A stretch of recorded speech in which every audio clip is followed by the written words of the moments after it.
Mungkin yang kedua ya, yang dulu yang pertama yang fisik diagnostik itu ya.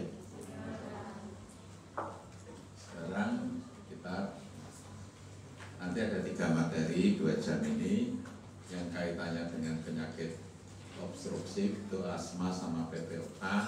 Terus yang jam kedua nanti tentang spirometri dan pemeriksaan awal paru. Sekarang yang pertama tentang asma dulu. Tidak semuanya saya kuliahkan karena 1 jam untuk 2 materi. Nanti yang berikutnya juga 1 jam 2 materi. Sebenarnya saya mau potong ya bisa, tapi nanti kalau saya potong teorinya kamu bingung. Nanti kamu pelajari aja ya. Terutama nanti kalau untuk poskap nanti bingung nggak tahu dasarnya. Sudah nggak saya potong, tetap saya berikan. Kalau dulu sih asma itu 1 jam, PPOK 1 jam, spirometri itu 1 jam, AGD itu 1 jam. Jadi kuliahnya enggak terlalu cepat. Dulu aja sudah tepat, sekarang lebih cepat lagi. Akhirnya ya enggak betul. Materi tetap saya berikan, kalian pelajari sendiri. Selalu ada yang update ya, terutama yang baru-baru itu. Kalau teori dasarnya itu mesti sama. Paru dari dulu yang namanya asma itu ya mesti fisik diagnostiknya ada fisik dari dulu sampai sekarang belum berubah. Yang berubah itu biasanya pengobatannya itu yang berubah. Definisi kalian pelajari sendiri.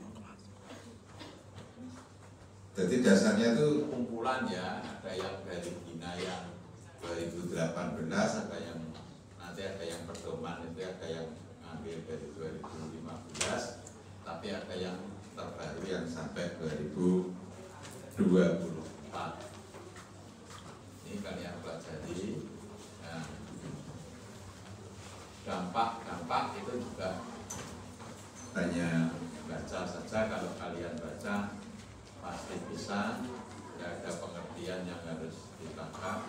Kalau nanti yang dekat, paling dekat pintunya ditutup, nanti yang terang.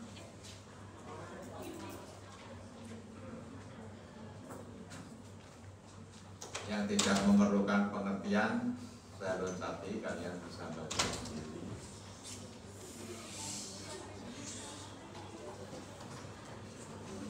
Terus pemicunya itu macam-macam, ya. Ada yang bahan kimia, ada alergen, ada yang infeksi, infeksinya baik virus maupun bakteri. Itu semua akan menimbulkan suatu inflamasi.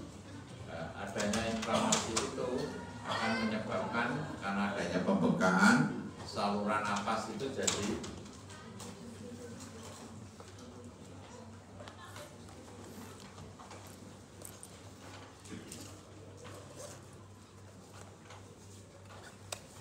saluran napas itu karena adanya inflamasi, saluran napas itu jadi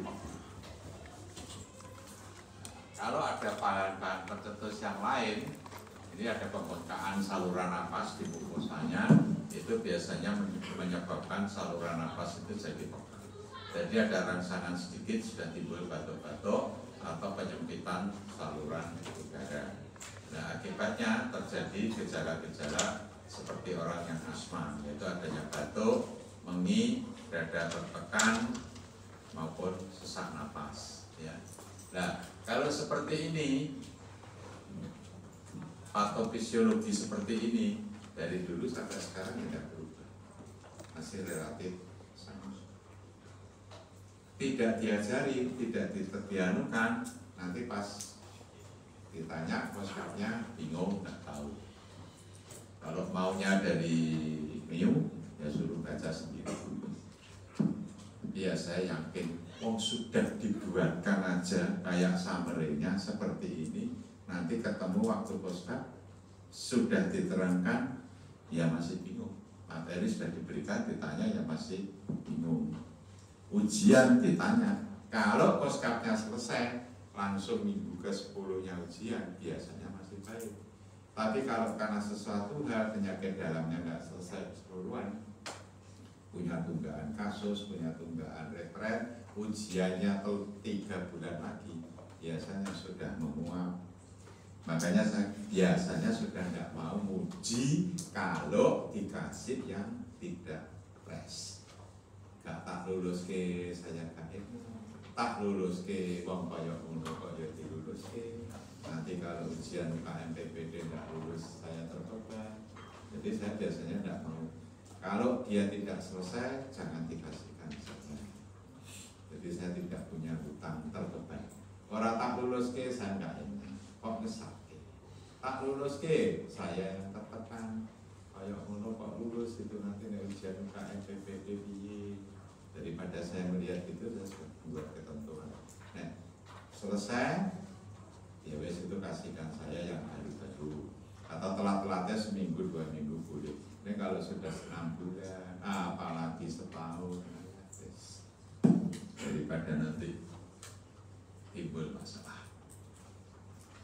Nah yang kena asma itu siapa saja semua yang mulai bayi lahir cengar sampai satu jam sebelum meninggal itu prinsipnya semua bisa kena. Faktor penyetusnya pada umumnya jamak. Jadi kalau jamak itu pada umumnya bermacam-macam ya, bisa kombinasi. Yang umum itu dari atas, yang umum adalah bahan infeksi. Infeksinya bisa virus, bisa bakteri. Nanti yang roska, mungkin ya sekarang kan baru tadi sudah tak ceritani banyak yang flu karena musim ini, dan ada yang virusnya HMPV. Itu biasanya kasusnya asma maupun COPD. Jadi penyebab ini bisa banyak-banyak ya, bisa infeksi ditambah alergi bulu binatang. Ini biasanya yang cewek-cewek. Anak-anak biasanya alergi makanan, susu, telur, dan lain sebagainya. Ini pedoman yang besok kalau kalian praktek, ada orang tuanya tanya alergi apa yang makanan yang tidak boleh. Kalau dicurigai coba diperhatikan dulu, prioritaskan ini ya. Jadi kalau termasuk pisang, pepaya itu ya aman-aman saja. Di sini tidak ada susu ibu, tidak ada ASI. ASI biasanya tahan. Yang tidak tahan adalah susu dari luar. Itu nanti biasanya kalau kalian praktek di luaran tanya. Anaknya tidak apa-apa, makannya manut dengan tapi sering diberikan KFC sama McD. Sausnya apa? Sausnya? Nah, itu juga alergen ya. Terus pada orang-orang tertentu gembira, terlalu gembira, asmanya juga kambuh. Terlalu sedih, mungkin mau ujian juga bisa kambuh. Bekerja terlalu banyak latihan juga bisa kambuh. Perubahan temperatur misalnya dari panas ke dingin, misalnya jam 12 jalan-jalan, kuliah masuk ruangan AC-nya di setel 15 terlalu dingin. Atau kalian kebetulan diundang mungkin makili olimpiade, diundang ke Eropa sana, temperaturnya dingin bisa. Atau obat-obatan ya, mirip-mirip yang sering itu debu rumah, tepung sari, bulu binatang itu yang paling sering. Ini yang kumpulan tadi, ini yang penyebab-penyebab yang paling sering.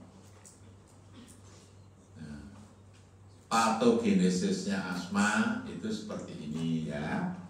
Kalau ada alergen pertama kali masuk, nanti daripada tidak jelas, alergen ini pertama kali masuk ya. Misalnya ini bisa debu, bisa virus, bisa bakteri, bisa bunga, tepung sari bunga. Itu akan masuk ke dalam tubuh kita. Di dalam tubuh kita, dia akan ditangkap oleh sel B plasma. Sel B plasma yang nangkap alergen ini akan menempel pada merangsang sel B menghasilkan antibodi atau IgE. Pertanyaannya, IgE-nya debu dengan IgE-nya bunga sari, IgE-nya susu kira-kira sama enggak? Beda. Sama enggak? Beda. Mestinya beda. Tapi teori yang dianut sampai saat ini karena belum bisa membuktikan, yaitu masuk kelompok IgE.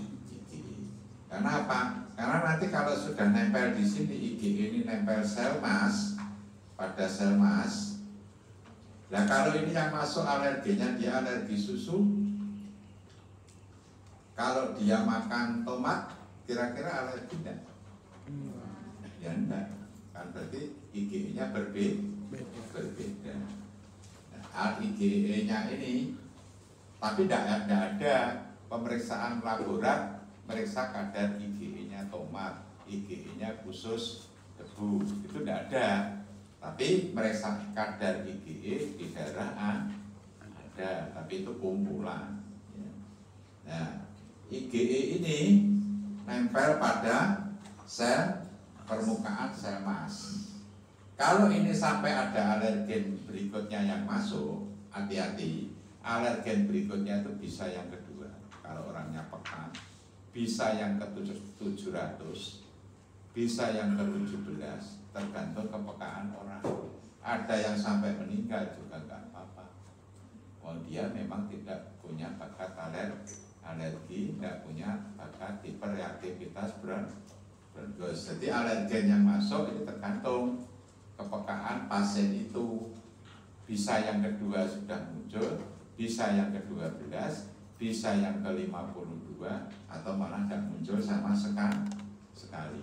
Nah, IgE yang menempel pada permukaan sel mas ini, apabila dia kena alergen, tangkap alergen yang berikutnya pada permukaan sel mas ini cukup banyak, maka sel massa ini akan pecah, mengalami degranulasi.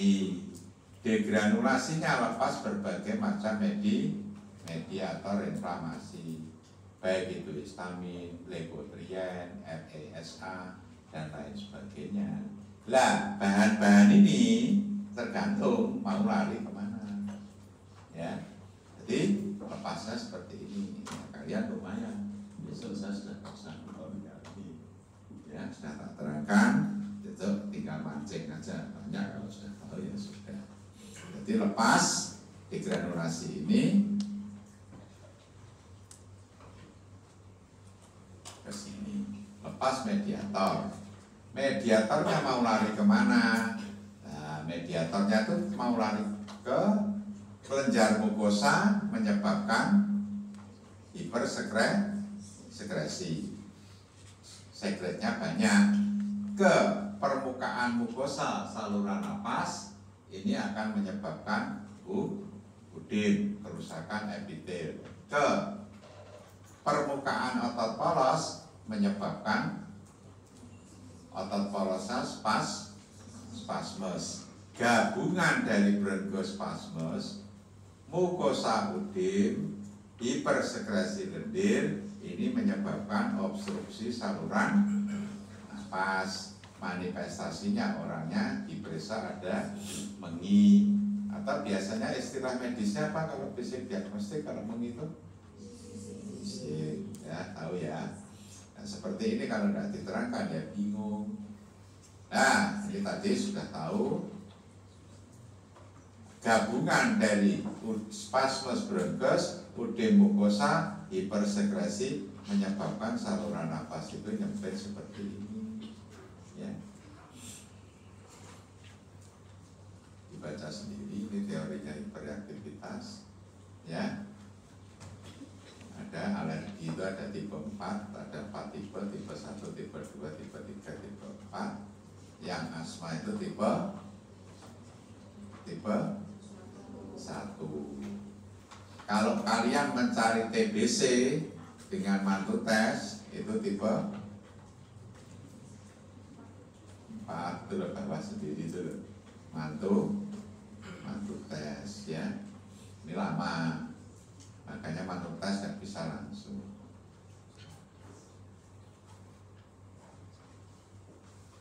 Penyempitan bisa terjadi cepat, bisa beberapa jam. Untuk penegakan diagnosis pada umumnya dari anamnesis, pemeriksaan fisik ada Wissing, dan yang lebih objektif adalah pemeriksaan paru. Waktu kalian lab, skill lab, itu diajari untuk periksa spirometri enggak? Oh enggak? Di pemeriksaan spirometri? Tenane lho iya apa enggak, kalau enggak tak usulke, nanti aku usulke jebul dia jawabnya itu tetap ada. Enggak ada? Nah ya, praktiknya ada. Tapi ada. Alatnya kayak apa sih?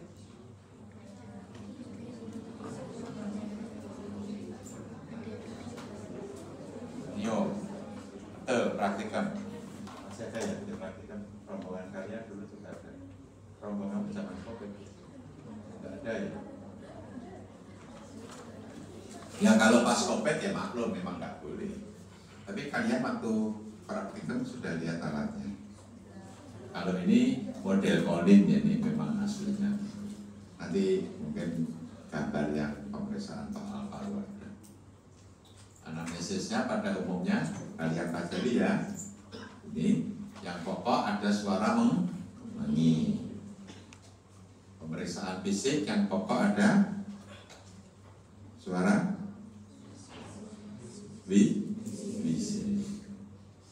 Pemeriksaan paru itu bisa dengan menggunakan spirometri, bisa menggunakan alat APE, arus puncak ekspektasi. Ini yang spirometri yang.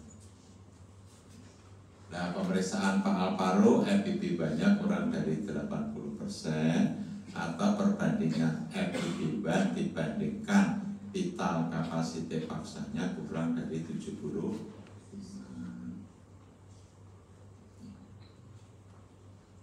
Nah, ini sering keluar nanti hapuskan ya. Untuk menegakkan bedakan orang itu asma atau itu PPOK itu dilakukan dengan pemeriksaan uji bronchodilator pre dan post bronchodilator. Peningkatannya postnya dibandingkan pre itu harus meningkat lebih dari 15%. Beberapa referensi 12%. Nah, kalau dia pre post bronchodilatornya dibandingkan pre ini meningkat 15% atau lebih, itu berarti saluran napasnya bersifat reversibel sesuai dengan definisinya tadi, reversibel. Itu namanya asma. Tapi kalau dia tidak bisa kurang dari 15%, itu tidak reversibel. Tidak reversibel termasuk golongannya PP. Jadi kuncinya sudah dikuliahkan, sudah ditekankan. Nanti ketemu saat puska biasanya menguap. Kalau tidak menguap terus jadi aliran kebatinan.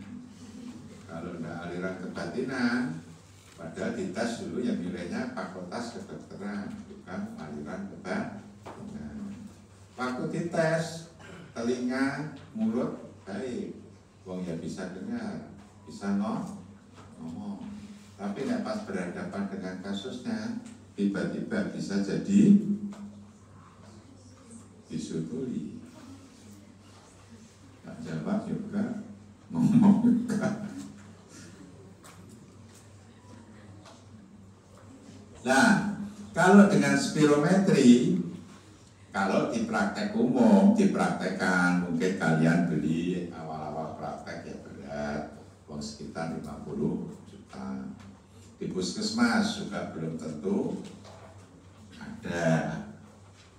Ya, untuk kalian lihat di situ tertutup.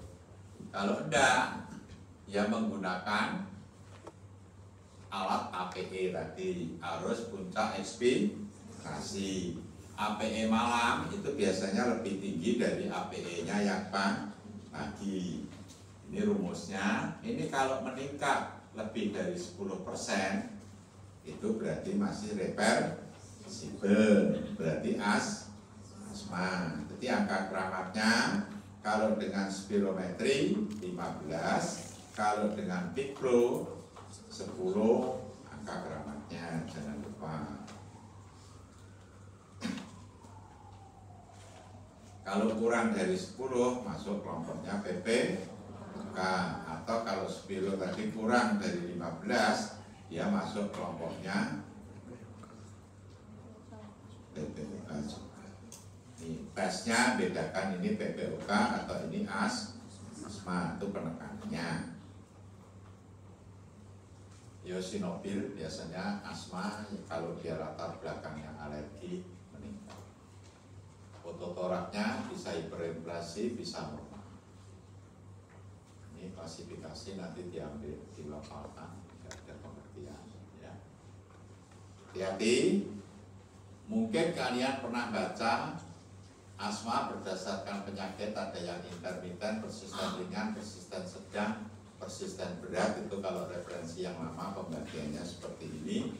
Kalau ini pembagian yang baru sekarang namanya step 1, step 2, step 3, berikutnya 4. Ini sama, cuma kalau baca referensi lama tulisannya ini, kalau yang baru ini kesetaraannya, ya jangan bingung.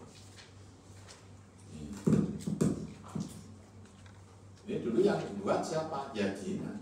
Nah, yang step 1, step 2, step 3 siapa? Ya Gina. Karena sudah ada aktifnya. Ini pembagiannya. Ini mesti keluar ya, 1. Mesti keluar nanti. Asma serangan seminggu 2 kali. Tidak terbangun pada malam hari. Tidak mengganggu tidur. Kira-kira masuk mana?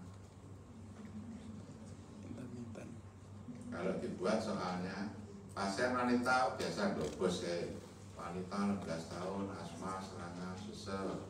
Serangan dirasakan 1 kali seminggu, tidak mengganggu tidur, masih dapat melakukan aktivitas normal. Termasuk intermiten. Kalau intermitennya diganti pakai istilah baru, pakai step 1. Harus tahu ya. Sudah tak beri, artinya sudah saya buatkan kesetaraannya.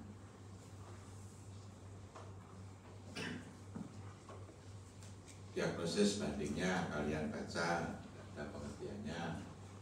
Penata laksanaan harus mencari pencetus, menghindari faktor pencetus, penggunaan obat-obatnya.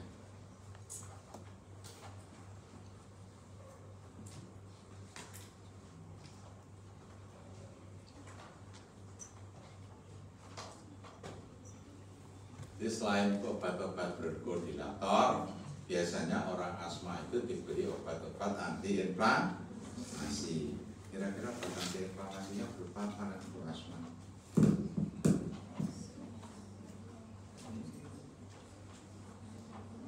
Apa?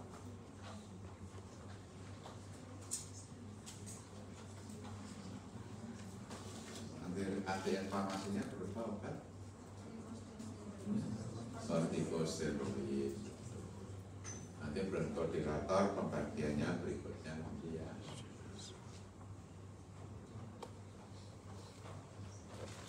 Tujuan penata laksanaan asma menghilangkan gejala asma, mencegah eksaserbasi, meningkatkan paru dan dipertahankan ke normal. Ya, menghindari efek samping obat, mencegah penyempitan, mencegah kecacatan, mencegah kematian, dan membuat asmanya jadi terkontrol. Asma yang terkontrol yang mana? Bila semua jawabannya tidak dihafalkan. Kalau ada 1, 2 terkontrol atau sebagian. Kalau semuanya ada berarti tidak terkontrol. Ini lebih sederhana daripada waktu kalian kuliah. Kalau kalian kuliah dulu ada 7, sekarang disederhanakan jadi 4. Ini prinsipnya ya.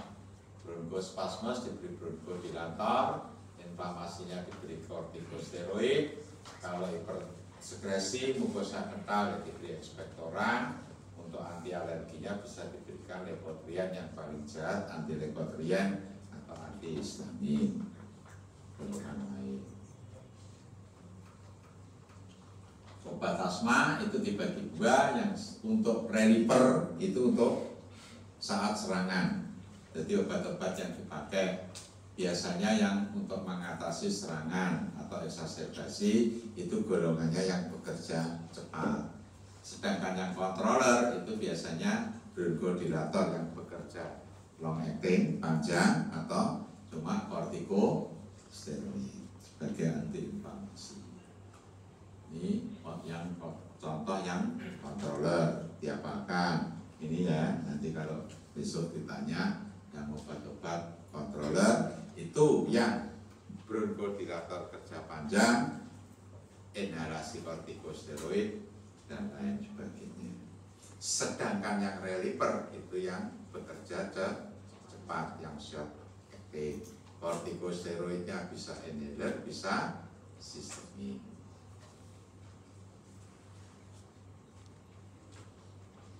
Itu yang untuk reliever. Nah, cara kerja dari obat ini agak sulit ya. Bronkodilator ada berapa golongan bronkodilator? Mungkin sudah pernah dengar. Ada berapa golongan bronkodilator? Golongan besar.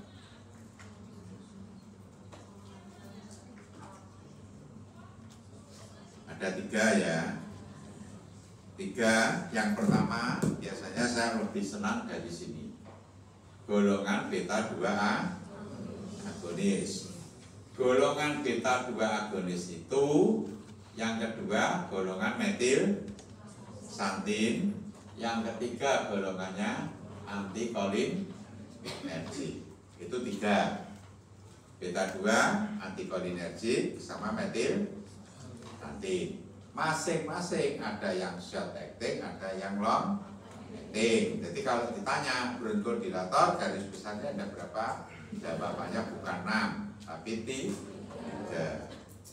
Ya. Nah, beta 2 agonis ada yang short, ada yang long.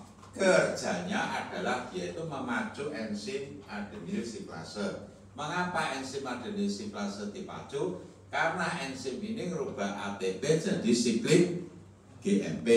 Siklik GMP titik tangkapnya menyebabkan bronkodilator.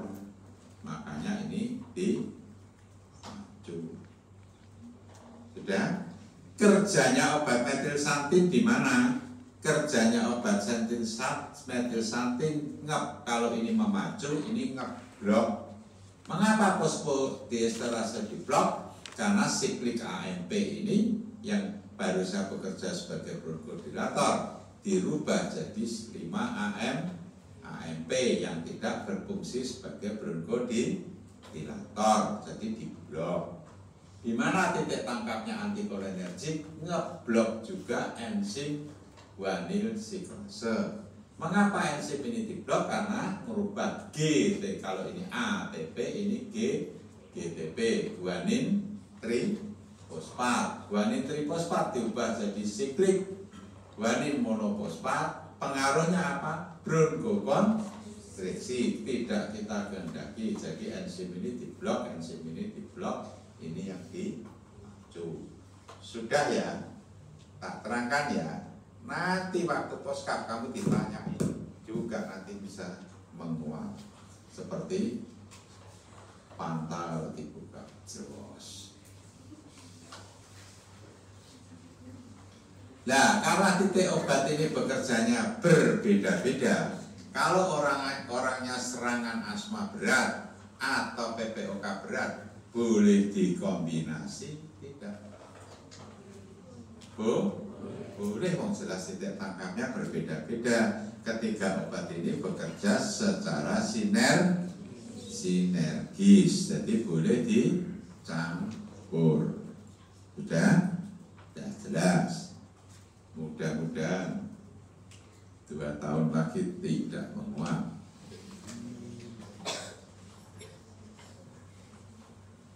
Ini obat bronchodilator itu kalau diberikan inhalasi itu cepat, efek sampingnya sedikit. Kalau parenteral juga cepat, tapi perlu tenaga medis. Kalau orang lambat dan efek sampingnya lebih. Inhalasi ini paling cepat, langsung target organ dan efek sampingnya kecil karena dia langsung bekerja di target organnya. Nah, ini sengaja saya cantumkan perubahannya. Kalau Gina 2018-2019 nanti yang terakhir 2024, ini kamu lihat, ini tidak ada pembagian track 1 ke track 2, masih cuma obatnya ini. Ya, ini yang ini berubah, ini lebih rinci lagi. Tapi ini sekarang sudah tidak dipakai, ya. Ya nanti yang keluar ujian yang mana? Yang keluar ujian yang 2024 jelas. Yang dipakai ngobati pasien yang mana? Yang 2024. Kan gitu kan? Masa kita ada pedoman yang baru pakai yang lama? Ya dianggap dokter kita mau coba. Ya kan? Nah, mestinya saya dalam hal ini uji kalian. Ya tidak mungkin saya keluarkan yang pedoman lama. Nah yang pedoman lama tadi untuk apa? Hanya sekedar gambaran itu, kamu tahu perubahan. Jelas ya? Ya paling nggak usah. Hanya kalian sekedar tahu. Tapi yang 2024 harus. 2024 ini ada perbedaan antara track 1 ini ya. Track 1 itu obat yang dipakai adalah kombinasi ICS dan formoterol 1. Kalau track 2 obatnya apa? Yang dipakai adalah golongannya ICS dan peleganya yang short acting, yang sabar. Kalau ini yang long acting bedanya. Kalau ini obatnya ICS formoterol, kalau ini hanya kortikosteroid atau formoterolnya ini golongan long acting, kalau di sini yang sabar, yang short acting. 2. Kalau track 1, step 1 dan step 2 ini dijadikan satu. Kalau ini antara track 2 ini antara step 1 dan step 2 itu dibedakan. Nah yang step 3, step 4, step 5 gimana? Atas maupun bawah obatnya sama. Dalam hal ini bukan samanya short acting muscarinic acid, tapi pengertian sama, ini sama ya. Bedanya yang atas track 1, step 1, step 2 dijadikan satu, ini beda-beda. Kedua, obat ini yang dipakai ICS formoterol, jadi adalah kortikosteroid dan golongannya lambat, long acting beda dua. Kalau ini pertama-tama ini yang dipakai adalah ICS dulu. Kalau tidak mempan ditambah sabar. Short acting beta 2 agonis. Kalau ini yang long ya. Bedanya lagi yang ketiga. Ya. Obat tambahannya kalau ini sudah diberi ICS formoterol tetap tidak, masih sesek. Obat yang ditambahkan apa? Sama. Ya ini tadi ICS formoterol terus sampai ke sini. Nah kalau ini apa? Yang ditambahkan adalah sabar. Kalau ini langsung ditambah ICS formoterol. Kalau ini ya ini beda. Yang dipakai utama yang mana? Ya tentu saja yang atas. Yang dua itu dipakai untuk apa? Kalau puskesmasnya nggak ada, karena obat-obat yang golongan ini relatif lebih mahal daripada yang di track 2, utama pilihannya.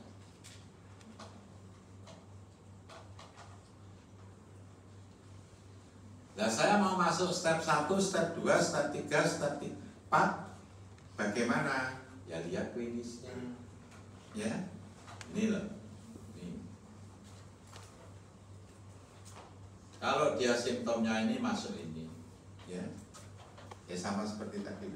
Ini intermittent ringan, intermittent sedang, intermittent step 1, step 2, step 3. Tadi kan ada toh yang bentuk bahasa Inggris tadi loh. Kalau diringkas ya seperti itu. Saya mau masuk mana? Orang ini asma, betul. Stepnya berapa? Tahu stepnya baru main obatnya. Jadi nanti kalau ujian, yang nyamar itu kalau ujian UKM PPD yang keluar di C. Jadi jangan nulis cuma asma bronkial. Sama PPOK juga nanti jangan nulis diagnosa PPOK bener, tapi tidak lengkap. Karena tidak lengkap, tidak sesuai dengan kuncinya apa enggak? Enggak. Nah penguji itu,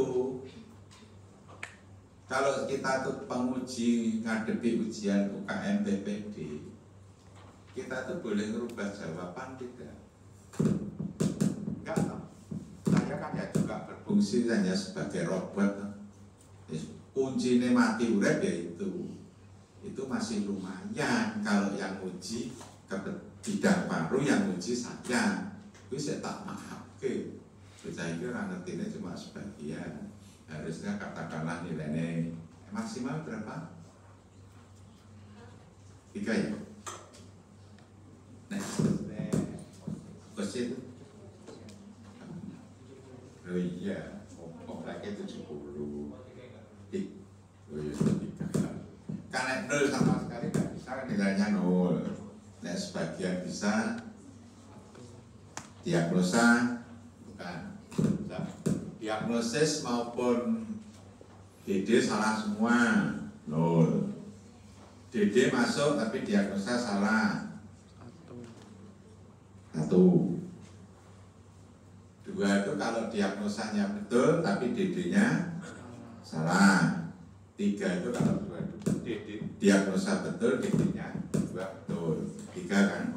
3. Nah, kalau kalian nanti yang uji itu bukan orang bidangnya, maaf ya, misalnya aku kan nyebut dosen preklinik X.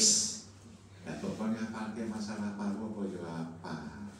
Oh dia praktek sore aja tidak, megang pasien di rumah sakit tidak, jaga IGD tidak, masuk yang ngerti. Dan dia dulu juga pernah kuliah zaman itu. Sekarang obatnya sudah beda. Ya dia mesti plot kuncinya. Kuncinya apa? Asma bronkial step 2. Buat jawab asma bronki salah tidak? Salah mesti. Makanya jawabnya harus lengkap. Setelah kamu jawabnya betul, nanti masuk berikutnya. Mesti kolom terapi. Nah diagnosanya yang atas salah, terapinya kira-kira benar apa salah? Salah juga. Makanya saya masih tepos liro kalau kalian ujian. Makanya saya kalau uji itu sudah nebes blok diagnosis, tulis diagnosisnya sambil ngomong. Jadi dia tuh tulis sambil tak suruh ngomong, sih ditulis apa? Jadi kuping saya itu dengar. Nah kira-kira saya rata gak paton. Kira-kira nama istilah lainnya apa? Kira-kira kalau lebih dilengkapi apa? Itu masih saya tak tolong.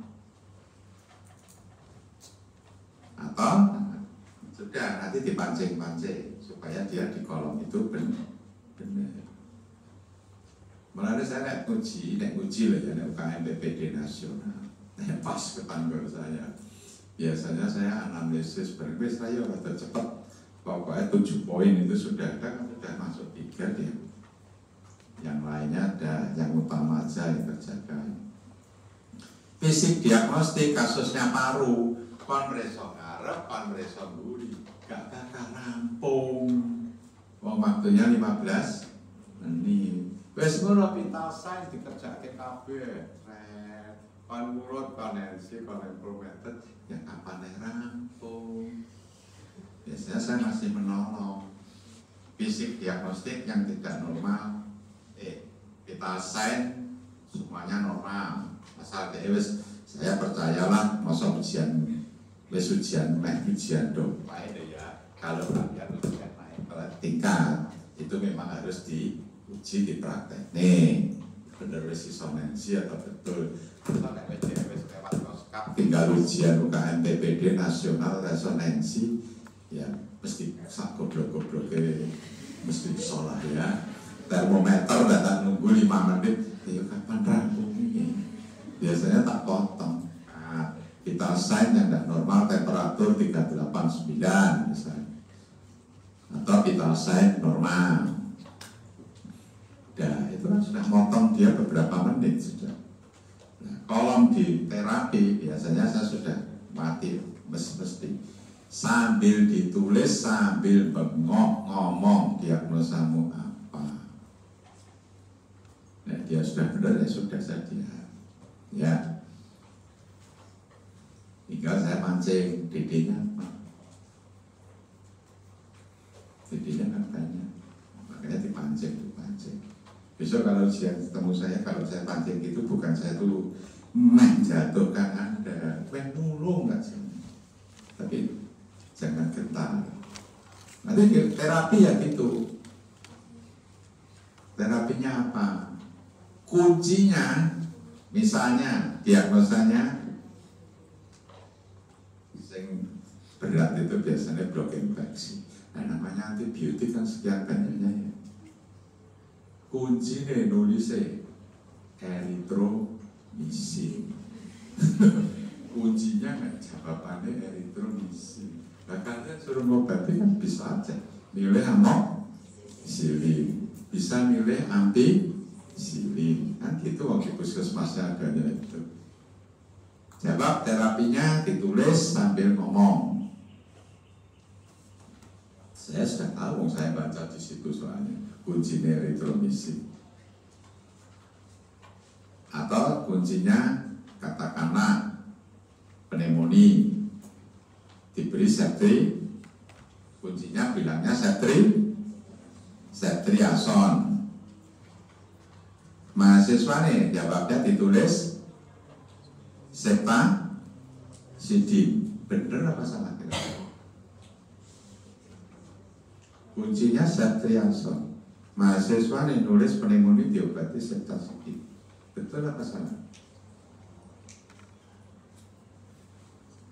Nah, saya sebagai dokter paru, pintar mahasiswa nih, mau septasidin itu generasinya lebih baru. Benar, boleh. Tapi kunci pneumonia septriason. Coba baca kata pancing, bisa mampus dia. Atau yang uji bukan orang yang bidangnya. Ya tadi, misalnya preklinik, praktek bayi orang, jaga IGD nggak pernah, ujinya kemudian ya dicoret tenan enggak, masih bisa, biasanya masih tak pancing. Seandainya obat itu tidak ada di puskesmasku diganti apa? Ya lagi ini tidak ada, masih kelasnya malah lebih tinggi meropenem, yang lebih sederhana saja mungkin di puskesmas ada, masih dipancing-pancing ya. Jadi nanti kalau ketemu ini harus hafal ya, step 1, step 2. Ini betul, kalau terapi ini harus berubah-ubah. Ini 2024 ini. Ketika kamu harus asma, harus tahu stepnya, step 2, step 3, step 4. Obatnya juga yang lengkap. Sudah gitu, kelemahannya lagi kalian nanti kira-kira ujian UKM PPT atau ujian ujian biasanya. Nah, sudah obatnya benar. Kelemahan kedua tentang obat apa?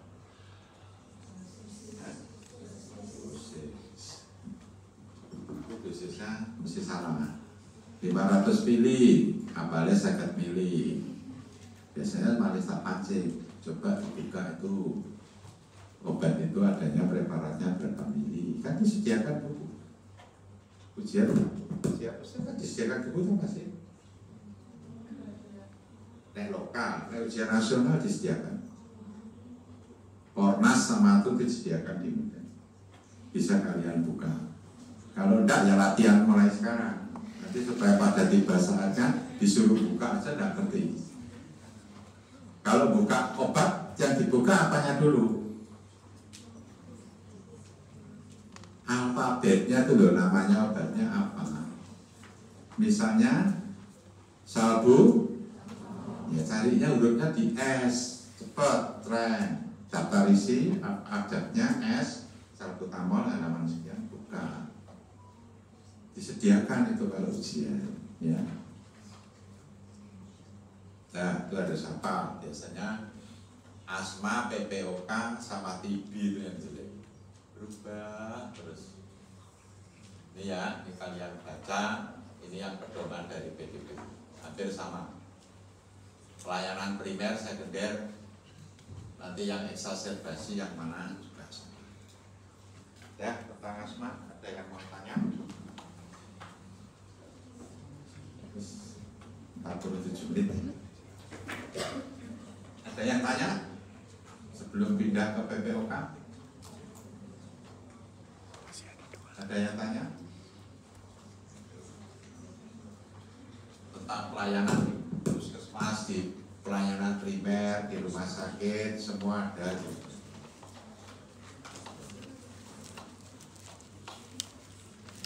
Intinya saya sudah membuatkan ringkasan seperti ini yang menurut versi saya lengkap. Nah, kalau menurut kalian belum lengkap ya tambah Memang tidak semua saya berikan. Kalau diberikan ya nggak mungkin 65 slide. Ada yang bertanya?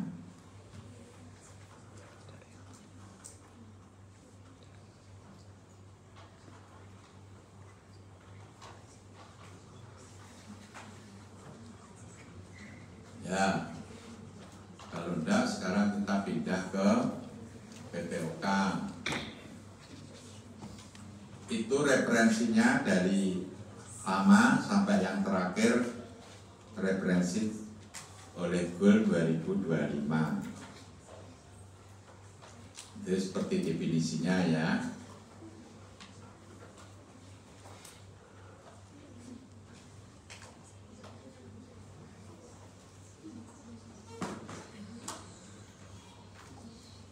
Ini ya bedanya dengan asma. Gejala pernapasan dan keterbatasan aliran udara yang persisten. Kalau asma reversibel atau reversibel sebagian. Tapi kalau PPOK persisten. Ini kalian baca epidemiologinya ya. Ada pengertiannya, nanti pengertiannya tak kurangkan. Ini gejala yang pokok, sesek, sputumnya berlebihan, purulen, batuk dan mengi. Ya, hampir sama seperti asma. Satu hal, PPOK itu diderita oleh orang yang mulai berumur 40 tahun ke atas. Jadi kalau nanti soalnya umurnya belum 40 tahun, lupakan, PPOK-nya jelas bukan. Sebaliknya asma itu onset pertama kali sesek itu umumnya berumur kurang dari 40 tahun. Malah sering pada anak-anak atau bayi. Yang membuat soal pun tidak kejam. biasanya sudah dibuat agak ekstrim. Sesak napas onset pertama kali umur, katakanlah dia SMP, dia SMA, itu sudah menolong. Kalau itu jelas asma, bukan PP. Nah kalau tua, umurnya 50 tahun atau 50 tahun, bisa nggak asma umur 50 tahun jadi baru onset pertama kali? Bisa, tapi jarang. Nanti bedakannya terus dites apa? Uji tadi, uji dua tadi, bronchodilator atau variabilitas hariannya. Bisa enggak kalau umurnya 65, onsetnya dulu 15 tahun, tapi diagnosanya sekarang jadi PPOK? Bisa. Atau dia peralihan, istilahnya ACO, asma, COPD, overlay. Ya. Dia munculnya asma waktu kecil, betul asma. Tapi sekarang spirometrinya, variabilitas hariannya kurang dari 10% atau tidak ada reversibilitas. Berarti dia saat ini sudah masuk ke PPOK. Walaupun kamu nanti di depan dipancing umur 11 tahun sudah asma. Hati-hati kalau teks berikutnya ada tes variabilitas harian, ada tes reversibilitas, ya. Tapi kalau kurang dari 40 tahun tidak ada pilihan, mesti itu asma. Tapi kalau lebih dari 40 tahun bisa asma, bisa PPOK. Lihat teks berikutnya, kalimat itu kuncinya. Ya saya tahu begini karena sebelum COVID ya, saya dulu kalau 1 bulan, biasanya 1 bulan atau 5 minggu sebelum ujian UKM PPD nasional, saya ngedit yang bidang baru. Jadi saya tahu tipe soalnya, dan itu saya tahu. Ya termasuk tadi, kalau kuncinya jawabannya cuma ditulis eritromisin, gitu ya, mesti biasanya tak tambah. Dalam kurung bisa ini, bisa ini, bisa. Kalau enggak ya kasihan. Karena yang buat soal mesti dokter paru, belum tentu. Saya selong, yang diminta yang selong. Jadi kita ngedit, yang ngedit memang di bidang di bidangnya. Paru yang mesti dokter paru yang ngedit. Masuk itu yang kumpulan soal-soal untuk kalian poskap itu juga hasil dari memori. Ya tidak bisa saya kalau ngedit itu seperti kalian ujian. Masuk ruangan tidak boleh bawa apa-apa, HP di locker, ballpoint di locker, dompet di locker, semua fasilitas disediakan. Nah kok bisa? Ya tiling-iling. Nanti saat makan siang kan ada istirahat 1 jam. Istilahnya kan isoma. Nah saya kan bukan muslim, jadi ya bisa menyendiri. Tulis intinya disempurnakan lagi. Nanti kalau di rumah, kalau malam soalnya turu enek konangan, kita nggak bisa ditulis satu kesek nanti disempurnakan di rumah. Yang sudah ditulis tadi nggak berani lagi bawa ke ruangan, dia nggak enak konangan, jadi tinggal di kamar. Nanti di rumah disempurnakan. Makanya saya tahu tipe soalnya yang keluar, tahu kunci-kuncinya, modelnya gini tahu. Cuma saya pilihannya, nah yang pilihan A, B, C, D, E ya gak hafal. Siapa yang bisa hafal ke A, B, C, D. Dan itu sering soalnya tiap kalian mau ujian, mesti beberapa center itu diminta untuk membuat soal. Jadi bank data itu kata Ewon. Jadi bisa beda-beda. kalian belajar itu tahu tipe soalnya seperti itu. Ya, ini PPOK itu juga jadi masalah. Wong sakit PPOK tapi dia tidak merasa sakit. Tahu-tahu sudah datang ke rumah sakit gagal napas, masuk ICU. Nah, BPJS pasiennya anteng, relatif tenang. Coba pasien VIP, waduh, kok bisa ya saya gini. Nah, ini ya tenang aja. Toke HP ini kayak foto nih. Ini tidak Anu kok tidak bapak saja tidak. Memang di seluruh dunia banyak yang nggak tahu kok. berobatnya telat.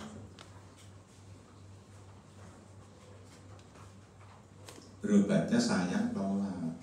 Dan dulunya nggak sakit, boleh ngomong nggak sakit. Sekarang tingginya. Kalau datanya orang sudah tiba-tiba jatuh ke gagal napas, itu tidak akan prosesnya 1-2 menit Pak, tidak 1-2 hari, mesti sudah proses. Tutui gambar grafiknya penurunan paru. Paru normal tiap tahun turun berapa cc? 30. Kalau perokok turun berapa cc rata-rata? 60. Tunjukkan gitu.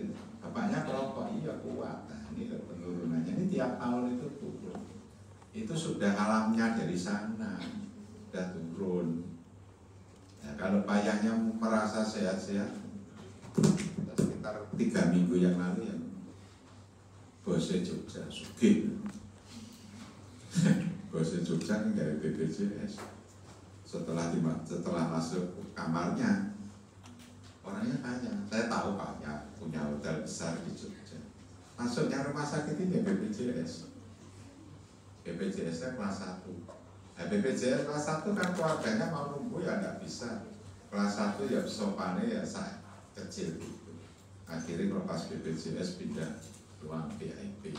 Jadi saya bayar ini. Ini nggak boleh.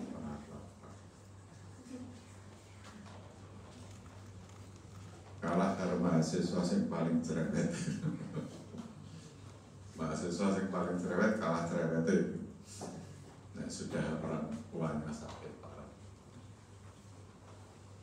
Ya, dampaknya apa? Tunjukkan seperti ini.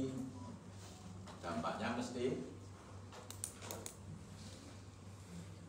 jatuh ke gagal napas.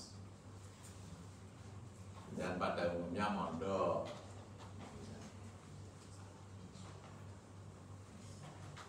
Ini biaya-biayanya kalau sekali serangan ya. Ini penelitiannya di Eropa. Kalau datang ke IGD ya murah, cuma 110 euro. 10 euro itu berapa ya? Kira-kira berapa jutanya? Sampai mondok ya sekitar 30 juta. Kalau sampai dia opname di ICU, ini servis yang lain ya. Artinya perjalanannya tunggu di rumah sakit kan mesti makan, beli minum sendiri ya. Makanya besok kalau kalian sudah jadi dokter ya, jadi spesialis, ada seminar di luar negeri, jangan lupa berangkatnya, sisipkan uangnya sebelum kamu bisa belilah asuransi. Kalau sampai kejadian seperti itu mulai ngere teman. Saya selalu kalau pergi mesti asuransi. Ya kalau saya perginya cuma Singapura, Malaysia enggak, saya kuat bayar. Ini kalau sudah ke blok Jepang, blok Eropa, Amerika, itu mereka itu asuransi mulai itu ada saja. Kita nggak mengendaki. Coba kamu jalan-jalan ke Plaset jatuh, apa kamu nggak berobat di sana? Mesti berobat. Ikut. Kalau sampai orang 4, orang 1, orang 2, orang 3, orang 4 itu relatif perbedaannya tidak banyak. Ini ada anak oke. Saya kebetulan 4, jadi masih bisa. Anak saya 2, tapi kalau pergi sekeluarga masih bisa terjangkau. Orang 4 itu tidak sampai kelipatannya 2 kali. Yang mahal kok. Seperti kemarin saya ke London untuk 2 minggu. Tidak ada, saya perginya 11 hari. Tapi asuransinya tidak bisa. 11 hari tidak bisa. Mau paket seminggu atau 2 minggu. Paketnya mesti 2 minggu. Sekeluarga 2 juta. Tapi kalau 1 orang sekitar 1 juta lebih. Jadi ya tidak. Tapi itu sudah termasuk. Tidak cuma kita itu sudah semua di cover. Tapi ada batasnya ya. Batasnya saya cuma ikut yang kalau terjadi apa-apa sampai yang sebesar 1M. Kalau lebih 1M ya ditanggung sendiri. Itu sudah termasuk koper hilang di pesawat, nanti dapat tukar. Kopernya carry, nanti 3 hari lagi baru datang beli pakaian, sudah termasuk. Itu jangan lupa tuh ke negara-negara maju. Nanti sudah jadi dokter, ke seminar di luar, ya, ini konsep penting. Kalau tadi asma patogenesnya dia alergen, tapi kalau ini bahan-bahan oksidan, ya, sama menyebabkan antiinflamasi, menyebabkan inflamasi. Nah, sebetulnya bahan-bahan ini, bahan-bahan yang golongannya noksa ini merupakan bahan-bahan oksidan. Nah, di dalam tubuh ada antioksidan. Dari mana? Dari sayur-sayur, dari buah-buah, bisa suplemen. Ini yang melindungi, mencegah kerusakan jaringan. Tapi ini bahan berbahaya, misalnya asap rokok, ini menimbulkan seperti ini.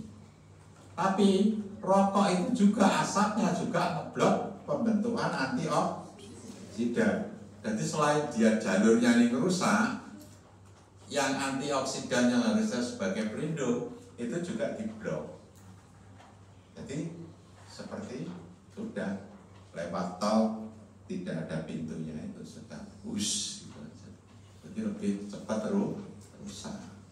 Nah, rusaknya ingat, kalau asma tadi spasmes, kalau ini lihat destruksi. Jadi rusak. Hipersekresi masih tidak apa-apa. Tapi destruksi yang fibrosis sama destruksi reversibel tidak. Tidak. Makanya PPOK tadi persisten, tidak reversibel. Makanya paru-parunya tesnya juga relatif tidak ada peningkatan atau peningkatannya kurang 15%. Ingat, sudah tak tunjukkan kenapa kok bisa begitu. Ini bedanya asma. Ini bahan sel radangnya ya yang penting. Ini diperankan oleh sini kalau COPD, bahannya ini bahan-bahan noksius, ini alergen. Sel yang berperan itu pada umumnya ini sel eosinofil. Di sini sel neutrofil. Di sini nempel pada sel mas, ya. Di sini nempel pada makrofag. Di sini diperantarai oleh CD4, di sini CDX3 itu yang sering keluar ujian juga keluar. KMPTD maupun nanti ujian-ujian biasanya sering. Jadi 3 sel yang berperan pada PPO asma ini, pada PPOK ini tadi. CD4, CD8, ini makrofag. Sini eosinofil, sini neutrofil. Itu kalian hafalkan. Dan langsung, ya, proses ini, rokok ini juga ngeblok pemacu makrofag untuk mengeluarkan elastase. juga maju neutrofil untuk mengeluarkan elastase. Elastasenya merusak jaringan. Nah, enzim biasanya namanya yang dirusak hampir sama. Elastase kira-kira merusak jaringan elastin dari parenkim paru. Makanya parunya jadi destruksi menar, memanjat emfisema. Terus sebetulnya ini juga akan dilawan oleh alfa 1 antitripsin di blok. Tapi alfa 1 antitripsinnya sendiri oleh asap rokoknya juga tidak bisa bekerja. Jadi seperti tadi kerusakannya lebih berat. Makanya PPOK itu lebih berat dari asma. Yang termasuk PPOK ini fotonya ya. Ada 2 tipe. Kalau emfisema itu fotonya gini, karena parenkim tadi alveolarnya memanjang, rusak, destruksi tadi memanjang. Ini yang bronkitis kronis, bronkusnya terisi lendir. Ini tipe orangnya, lihat ini bedakannya.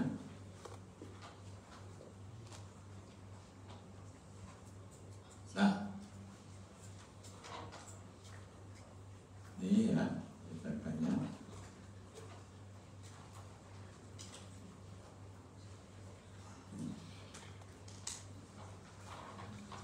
Ini nilai MMRC itu yang dinilai. Yang satunya ini nilai CAP. Itu panel-panel yang dinilai. Ya. Nah, MMRC maupun CAP ini dipakai untuk ini nanti. Ya.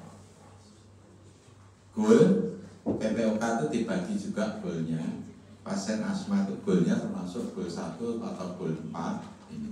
Orang yang ini PPO, tapi ini harus FPP bar per FPP-nya kurang dari 70%. FPP bar-nya tadi ingat ya, FPP bar per FPC kurang dari 70%. Itu pun sudah dilakukan post bronchodilator, itu masuk PPOK.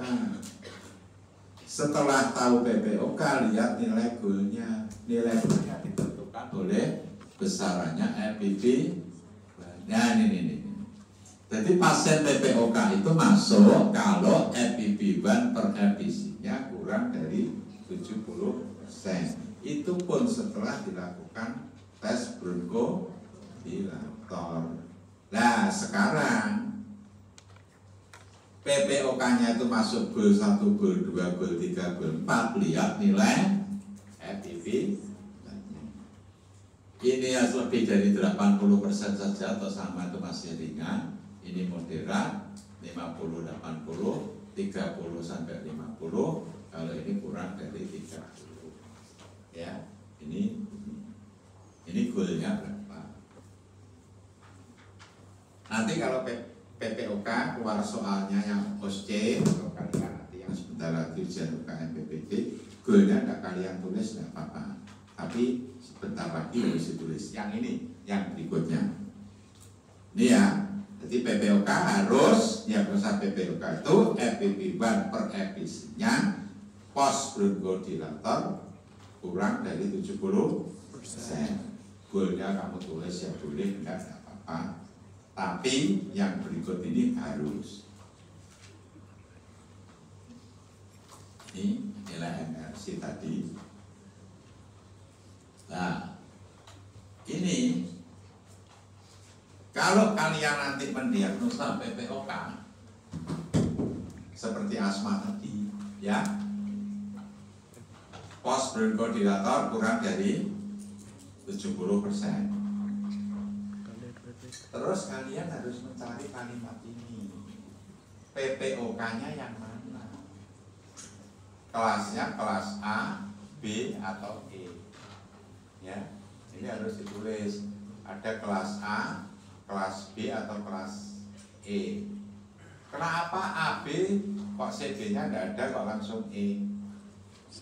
Angkatan yang lama, tahun yang lama, sebelum tahun 2023 CD ini sudah ada dipakai, ini juga tegak ini. Jadi dulu A, B, C, D. Tapi CD-nya itu dihilangi, terutama C-nya. Mengapa? Nanti saya terangkan. Nah, sekarang orang ini PPOK-nya masuk kelompok atas atau kelompok bawah atau kelompok kiri atau kelompok kanan, itu dilihat simptomnya.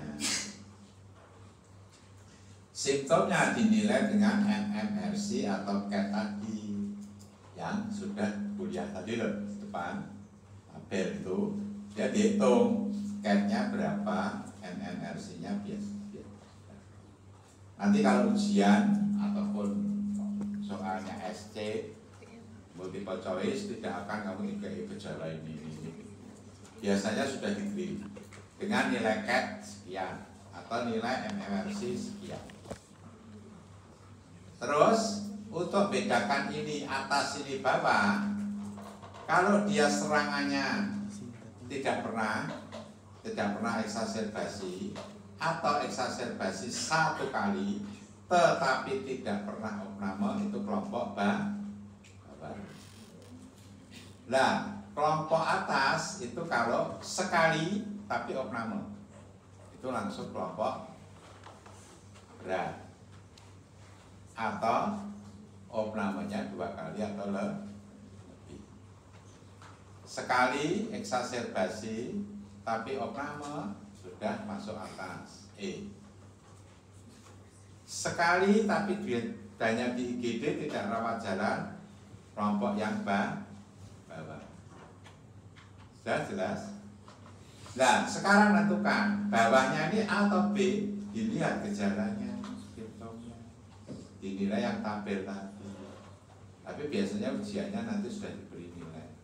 CAT-nya kurang dari 10, MMRC-nya 1, yang masuk kelompok A. Lebih dari ini 3, ini 11, masuk kelompok B. Sudah.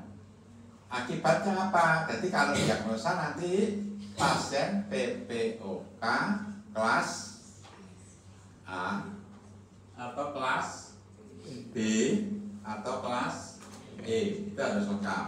Goalnya tidak apa, makanya tadi ngomong goalnya enggak apa-apa. Karena apa?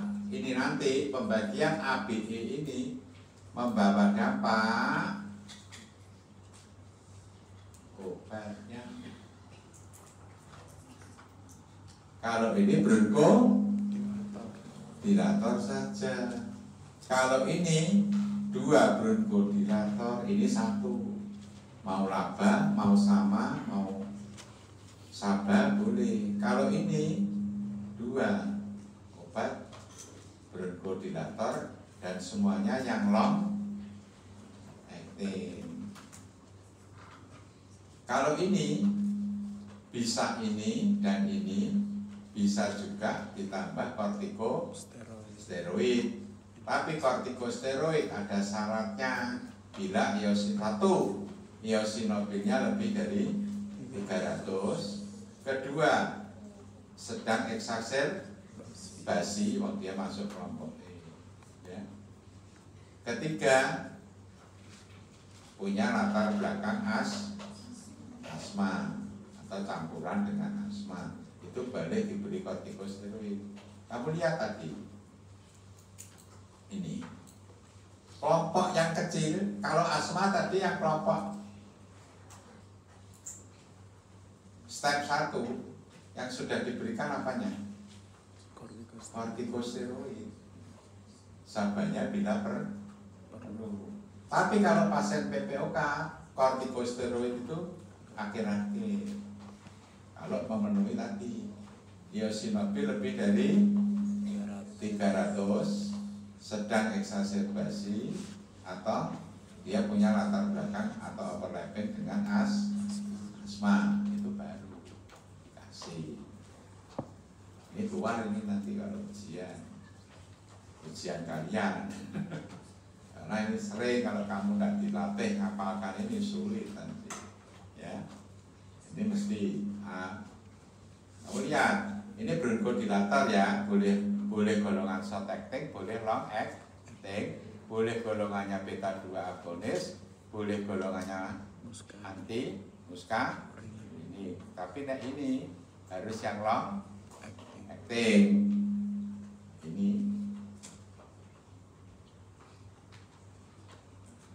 dan ini tujuan terapi asma. Nah, tadi saya katakan grupnya sekarang yang dipakai grup A dan B dan E. Ini dulu CD. Kenapa? C-nya itu relatif tidak ada. Dulu kasusnya dibagi A, B, C, D. Kenapa? Masa orang eksaserbasi simptomnya sedikit. Dia sering eksaserbasi atau satu kali tapi opname. Kira-kira gejalanya banyak apa sedikit? Sedikit, banyak kan? Jadi C-nya itu 0.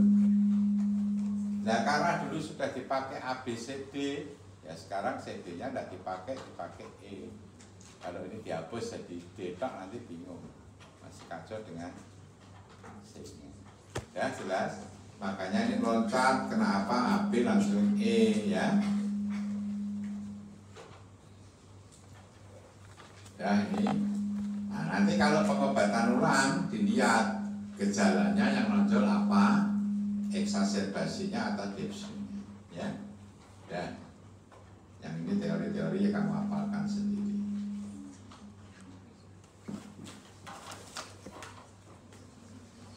Ada pertanyaan tentang PPOK?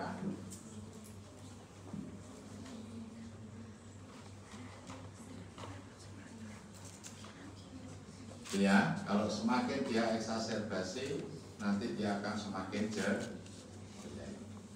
Ini yang seperti tadi, seperti pada asma, titik tangkap tadi. Ya.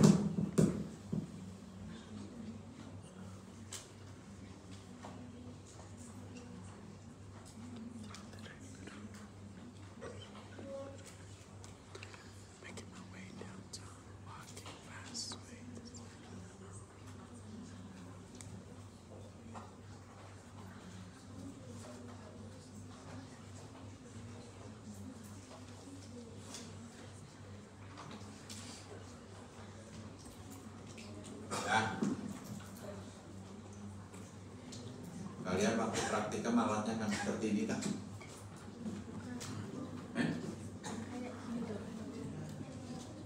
Oh, itu big flow.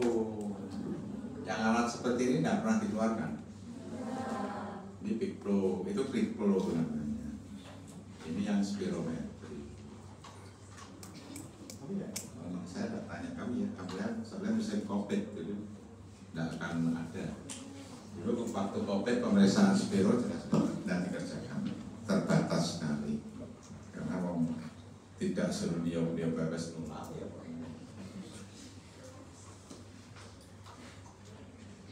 Ini dibaca aja teorinya ya.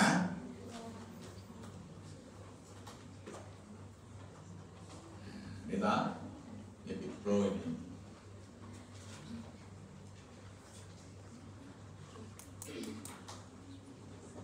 Ini kan sudah tahu waktu dulu, waktu fisiologi. Nah, sekarang kalau kamu menggunakan spirometri, itu yang didapatkan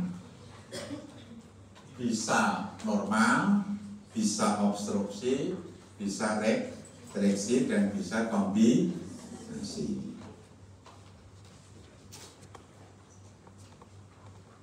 Orang yang normal, kalau sudah kalian biasa menilai, itu sebetulnya spirometri itu seperti grafiknya ECG. Oh, itu kalau dia bisa gini ke atas, ini mesti normal. Ya, ini orang ini FPP banyak 4 liter karena detik pertama dari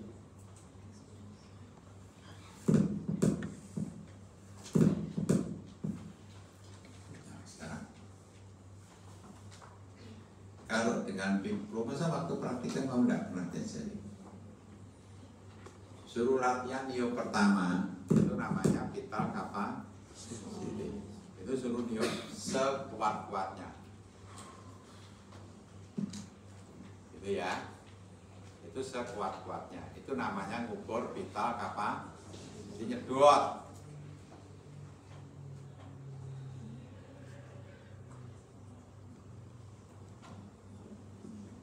Sampai T yang tersisa di paru 3 volume residu itu namanya vital capacity. Jadi nyedot pose. Kamu disuruh-suruh berada sing bilang ketularan.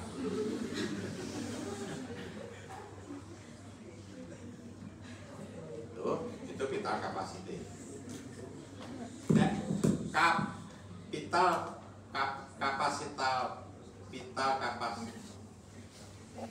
Vital capacity pos. Jadi kapasitas vital paksa itu tidak begitu.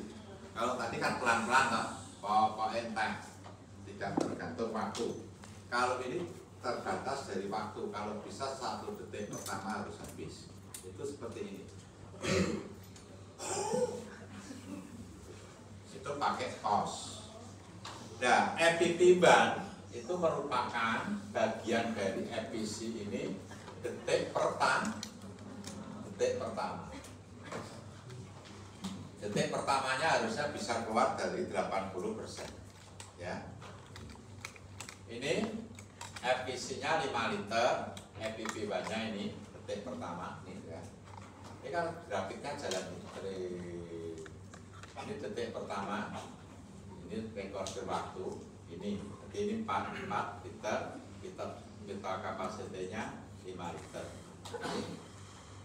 Epitimbang terefisinya 80%, ini normal ya. Nah, vital kapasiti itu normal apa enggak itu juga diukur. Vital kapasitinya dia 5 liter, predictednya berapa? Predicted itu ditentukan jenis kelamin, umur, tinggi badan, berat badan, jenis kelamin, umur. Itu diukur ya. Setelah ini, nah gangguan ventilasi tadi bisa restriksi. Restriksi itu dari paru-parunya yang diukur itu adalah kalau lihat ada restriksi yang dilihat itu nilai kapasitas vital atau kapasitas vital paksa kurang dari 80% terhadap nilai prediktif. Jadi kalau nanti kamu di poli lihat PC atau efisinya turun, itu orang itu restriksi. Nah, jelas ya, restriksi yang dilihat vital kapasitas vital atau kapasitas vital paksa. Ini contoh-contohnya orang yang restriksi. Tablet.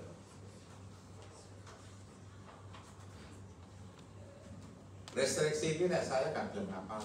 Nanti ada yang lebih mudah. Spirometrinya orang yang restriksi itu gini. Ini normal, yaitu pendek. Harusnya tinggi kan? Dia cuma naiknya segini. Itu berarti restriksi. Ini terjang, tapi pada itu lantai. Itu restriksi. Lihat ya, ini cuma sampai sini loh. Cuma sampai sini tapi sudah itu dasar. Ya. Kalau obstruksi nanti lebih gini. Ya pendek, tapi ininya tuh nggak mepet. Itu obstruksi.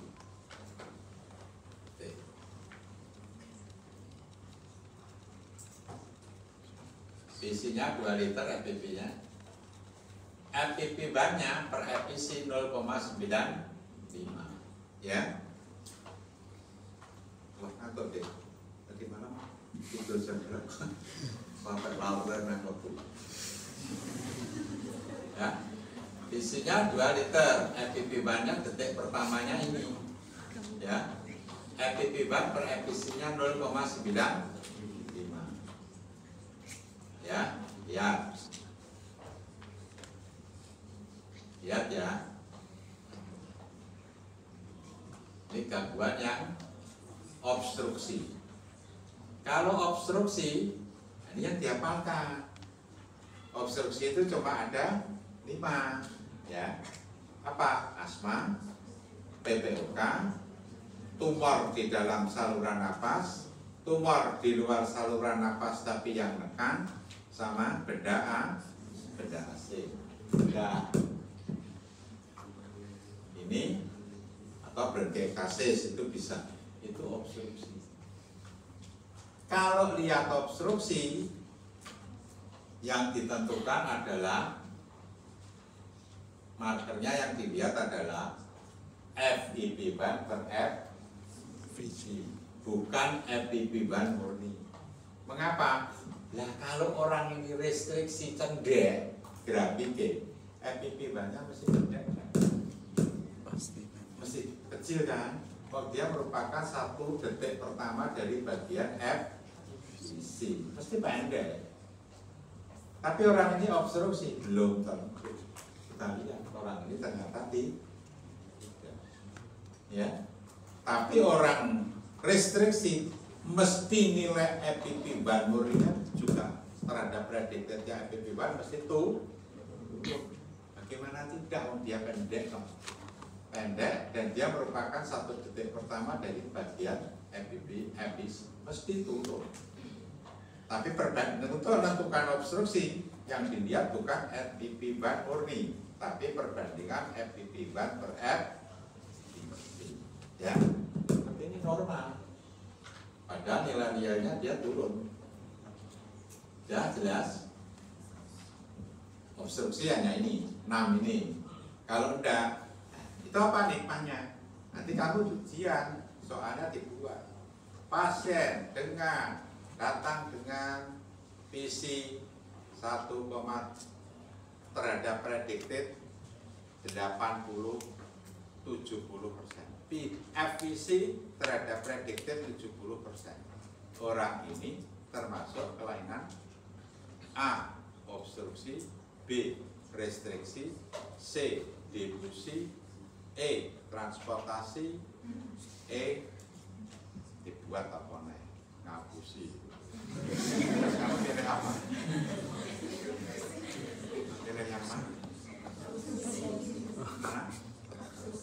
Obstruksi. Orang dengan apa namanya? FVC kan? FVC 70%.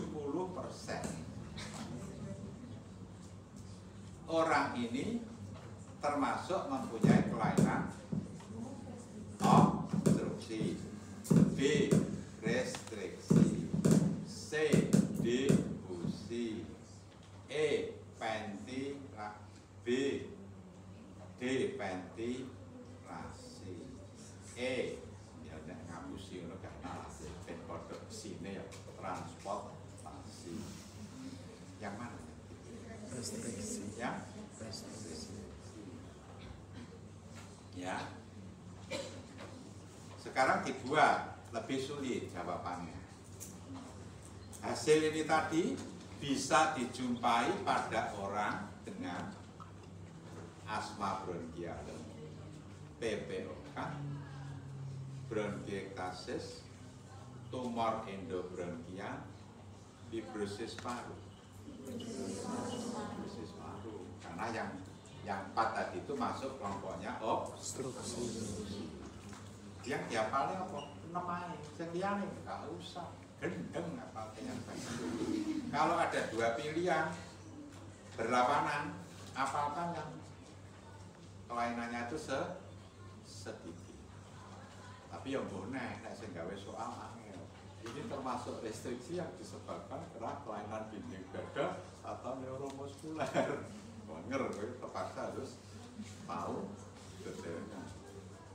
Neuromuskuler, GBS, Guillain-Barré syndrome, miastenia, dinding dada, misalnya skoliosis, ya. Tapi ya kalau saya tidak sekejam itulah, mempersulit banget.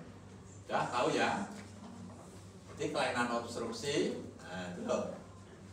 Nah, kelainan obstruksi itu kamu lihat. Saya tadi kan ngomong, kalau restriksi, ini cendek, tapi ininya tuh mepet sumbu. Kalau orang obstruksi, ini ya cendek, tapi ininya tuh menjauhi sumbu. Itu obstruksi. Nek cendek ya, ininya ya, berarti apa? Kemungkinan bisa campuran. Ya. Jadi yang dilihat perbandingan epifiban per FVC.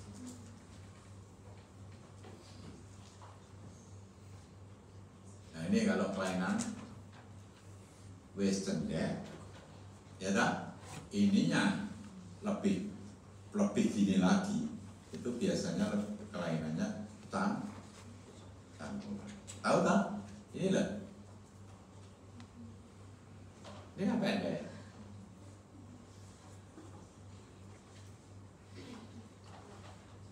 Ini yang lonjak obstruksinya, tapi dia pendek. Mesti obstruksi. Campuran. Kalau restriksi mepet gini Pak. Ya, kalau obstruksi menjauh. Kalau ini tidak ada, ininya ada gini Pak, itu campuran.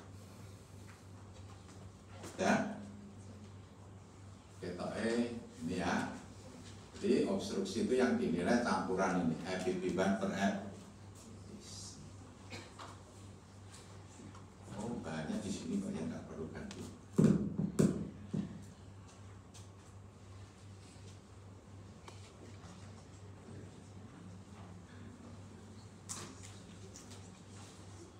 Ya. Jadi udara dari luar masuk ke alveoli itu namanya paal ventilasi. Difusi itu dari alveoli masuk ke pembuluh darah. Paal perfusi itu fungsi jantung.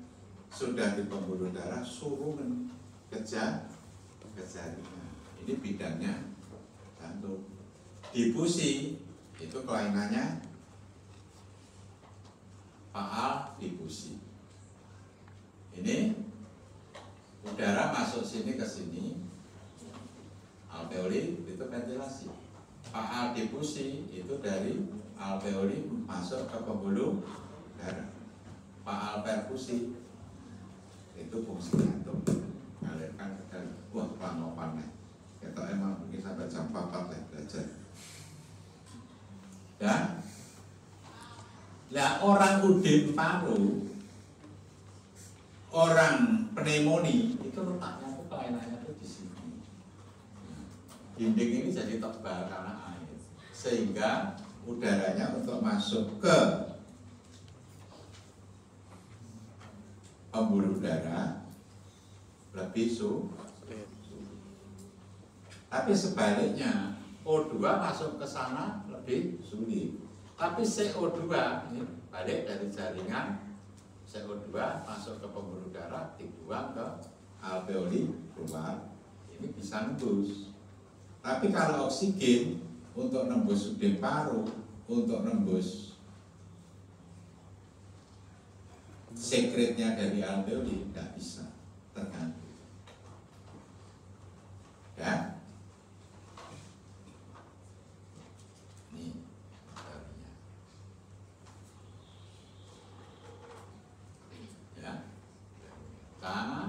Nah, ini nilai normal ya. pH ini harus hafal di luar, nah di luar kepala harus hafal. Tidak bisa kamu interpretasi BGA tanpa hafal, ya.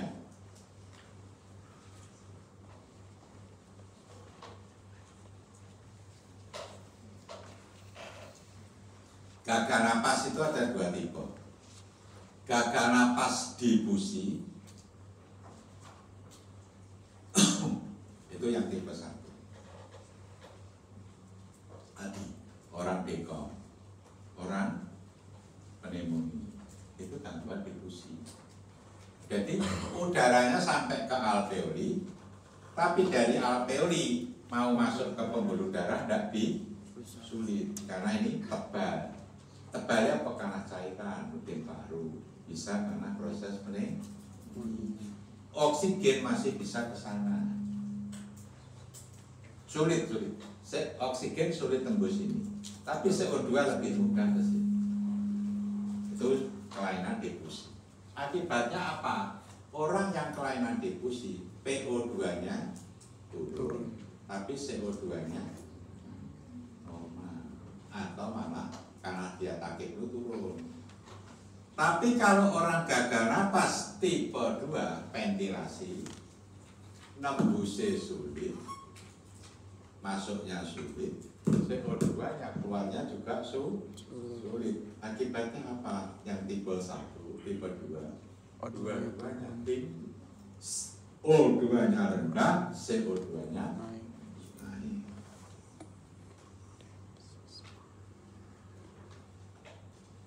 Gagal napas itu ada beberapa rumus. Rule abadi, PO2 kurang dari 50, PCO2 lebih dari 50. Yang kedua, PaO2 kurang dari 40, CO2-nya lebih dari 60. Tapi yang atas yang dipakai, yang sering. Ya, kalau ini biasanya nanti mendekati kemampusan. Setelah telat, wong situ aja sudah sulit kadang-kadang. Apalagi yang ditunggu sudah hampir. Ingat, fasilitas kita itu tidak selengkap di negara maju. Ventilator siapa? Ya. Kita belum tentu. Kita lebih di sini yang dipakai yang atas.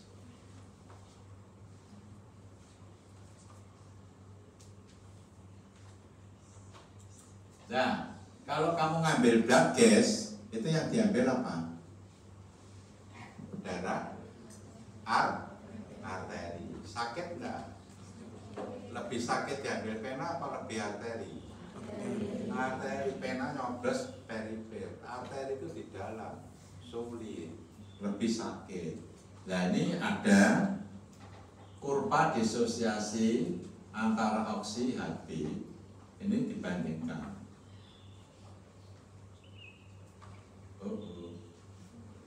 Ini PO2, ini orang ini lihat ya. Ini saturasi. Saturasi umumnya kadarnya berapa? Memang begitu melacak. Besok kopi atau mau cuci muka? Enggak ngantuk kok, Dok. Ya. Saturasi umumnya berapa? Di atas 90. Ini ada kesetaraan. Ya. Kalau saturasi itu 90, ya. Ini 90. Ini kira-kira di sini toh. Ini ada PO2 di darah ini kira-kira 80. Ini loh. Ini 90. Jadi apa? Boleh pakai alat saturasi. Kalau saturasinya baik, ya tapi ya ininya jangan kita jangan pakai apa jadi kitek. Yang ibu-ibu sok, saya biasanya rata nyambut gawe seneng mejeng kan biasanya sih. Nek mahasiswa ngono mesti ora. Nek sing ibu-ibu rumah tangga yang ngongkan sininya mesti bagus. Karena apa? Sing kerjake asistene, umbah-umbah asistene, setrika asistene. Nah, nek kok kerja mesti sininya enggak. Nek gak percaya tidak budekane nek ora. Atau dosen-dosen tidak jalan-jalan sudah ada. Tapi delok kowe ibu rumah tangga, istrinya pejabat-pejabat yang tidak bekerja ya. Kan matchingnya melakukan. Saya soalnya mata pria, jadi cuma menikmati dari mata.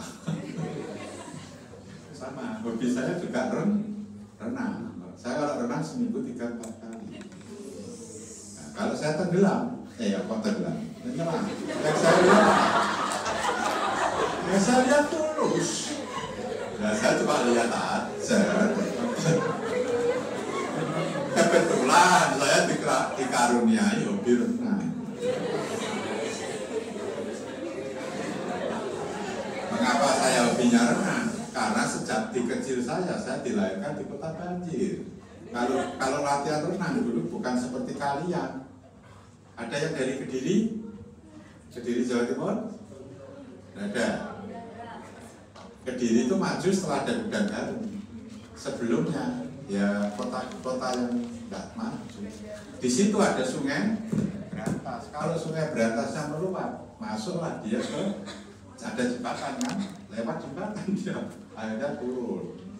Nah, kali-kali ini kabeh kebanjiran, ludah, banjir tetap itu. Belajar renangnya dulu di mana waktu kecil? Di depan rumah. Makanya kalau yang kecil-kecil dari Kediri zaman sebelum kelahiran, sebelum 65 lah ya, mesti pinter renang.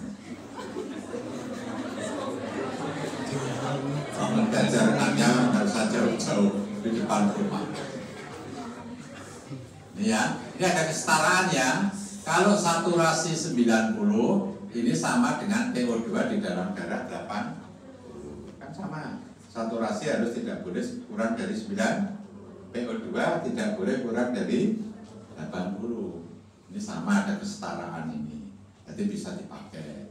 Saya yang ingin menunjukkan ya. Nah ini orang yang hipoks ini gangguan ventilasi tadi, O2 nya bisa sulit turun di udara, PaO2 turun, PCO2 nya masih bisa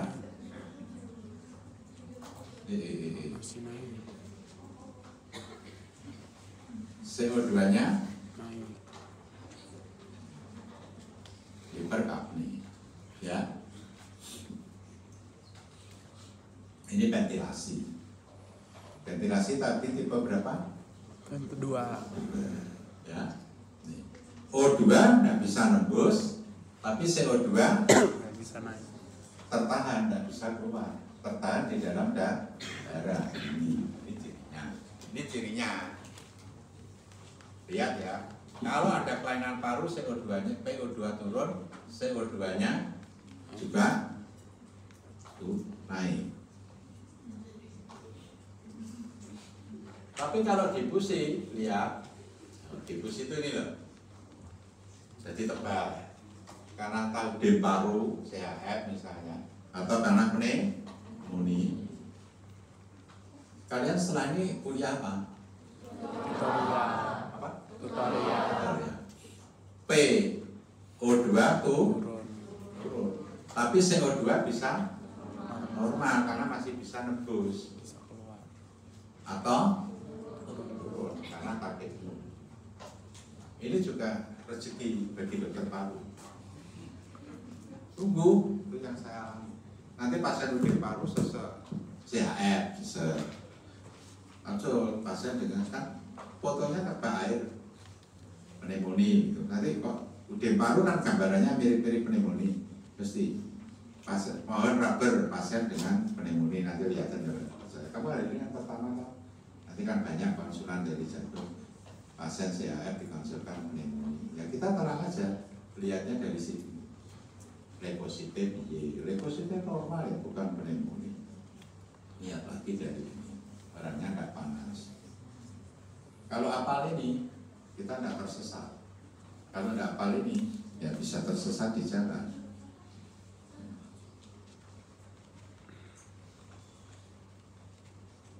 Ini. Nanti kalau interpretasi gas darah ya, nanti kamu soal yang di PR tadi ada. Itu harus tentukan ya. pH-nya orang normal tadi 7,35 sampai 7,45. Tengah-tengahnya mesti 7,4. Ini normal. Jadi orang yang nanti pH-nya di antara ini 7,37 misalnya, ini bisa cenderung normal atau cenderung ke arah asidosis. Nah, asidosisnya metabolik atau respirasi? Inspirasi. tidak bisa tahu. Taunya dari mana? Taunya nanti kamu lihat.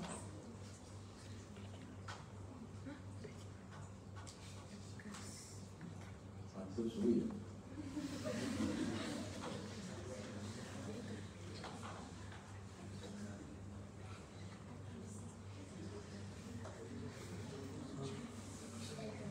Taunya dari mana? Ini harus apa?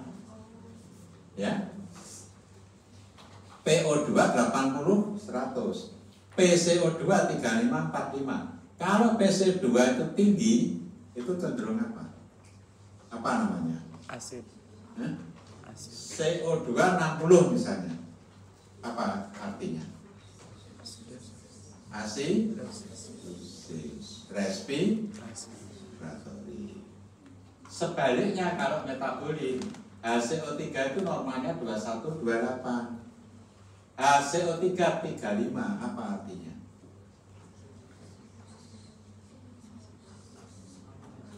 Selain asid. Ya, aku kromosis tadi. Alkalin. Apa kalosis? Bukan Bapak Isis kan ya? Ya. Apa? Alkalosis. Hah? Alkalosis. Alkalosis.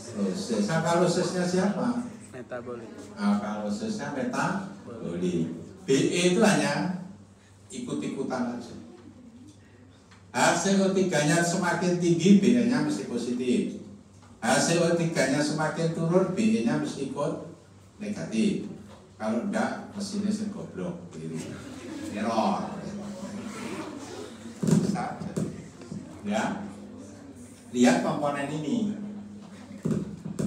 Padahal, tarik sing PPT tadi ben.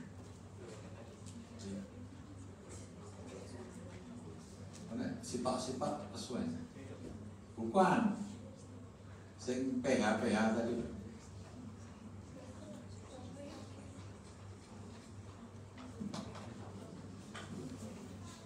Terus kuyon. Wes kuliah sing anu ini terus. Oh. Ini terus ini. Ya, dah. Lo kok iki.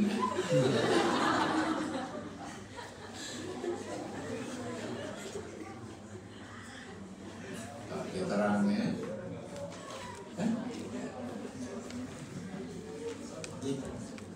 Klik kan? Klik. Nah. Jangan mau berubah. I love you, thank you so much. Kalau misalnya digoreng pakai mentega bisa. Kami cuma ada mentega di rumah. Dipanggang. Iya. Coba kukus aja kali ya karena ada air. Nah, ini ya. Jadi orang yang sini ini bisa normal kalau komponennya semua tadi bisa cenderung ke arah asidosis. Tinggal metabolik atau respirasi dilihat komponen tadi. Bisa asidosis respiratori dilihat. Asidosis respiratori, tapi kok pH-nya masih normal dilihat. Memang asidosisnya cuma ringan atau sebetulnya berat. CO2-nya kan turun. Tapi kok bisa normal? Jangan-jangan ada kompensasi. Yang kompensasi siapa? HCO. Ya mesti satu nih, siapa?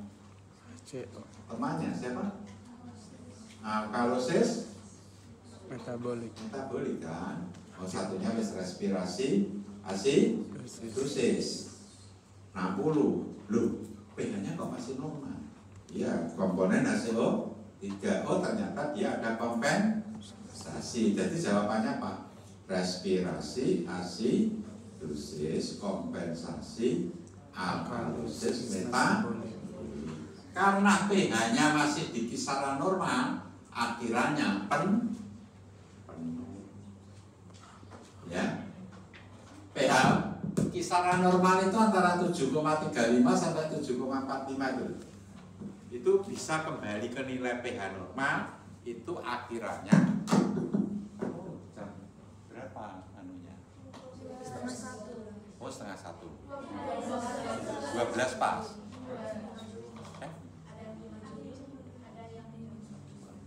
Jam 12 ya maaf.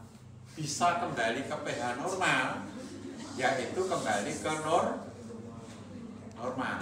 Atau nanti kalau enggak ya Senin berikutnya kalau kuliah. Bisa kembali ke pH 735, 745, itu berarti kompensasinya penuh. Nah, sekarang kalau tadi PCO2-nya tadi 60, HCO3-nya naik jadi 30. Kompensasi tapi kan sedikit kan. Jadi pH-nya jadi 7,3.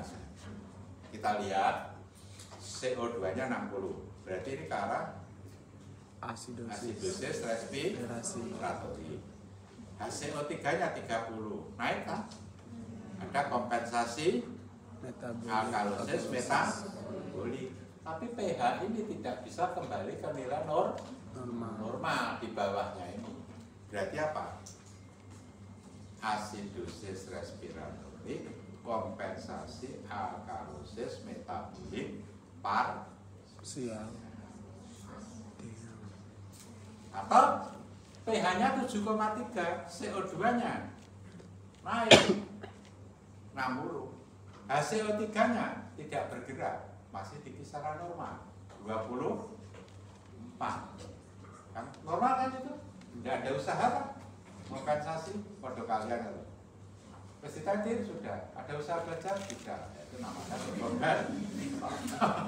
Ya, saya tanya di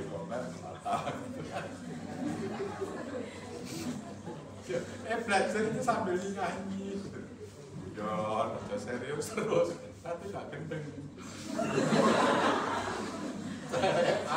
Tapi diambil hikmahnya ya. Kalau di sini berarti asidosis respiratori dekompensasi. Kok tahu dekompensasi? Nah, CO3-nya tidak ada gerakan. Tadi CO3-nya gerak naik ke 30, tapi pH-nya masih 7,3. Berarti ada asidosis respiratori, kompensasi alkalosis metabolik tapi parsial.